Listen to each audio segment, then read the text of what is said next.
ఒక ప్రశాంతమైన గ్రామం, దాని పక్కనే విస్తరించిన ఘనమైన అడవి. గ్రామీణ అమ్మాయి పూలు ఏరుకోవడానికి అడవిలోకి అడుగుపెడుతోంది. ఒక భయంకరమైన శబ్దం. నీడల మధ్య నుంచి ఎర్ర కళ్లతో ఒక దుష్టాత్మ బయటకు వస్తోంది. అది ఆమెను వెంటాడుతోంది. భయంతో ఆమె సహాయం కోసం అరిస్తూ పరుగెడుతోంది. అడవిలో లోతుగా ఒక యోగి, మహాశివుడు భక్తుడు, ధ్యానంలో లీనమై ఉంటాడు. ఆమె అరుపు అతని చెవులకు చేరుతుంది. అతను నెమ్మదిగా కళ్లను తెరుస్తాడు. ప్రశాంతమైన చూపు, కాని అపారమైన దివ్యశక్తి. దుష్టశక్తి దాడి చేస్తోంది.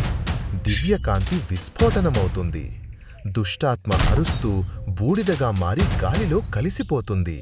మళ్ళీ అడవిలో శాంతి నెలకొంటుంది. ఆమె సురక్షితంగా ఉంది. యోగి ఆశీర్వదిస్తాడు. తిరిగి ధ్యానంలో లీనమవుతాడు. కొన్నిసార్లు విశ్వాసమే గొప్ప రక్షణ.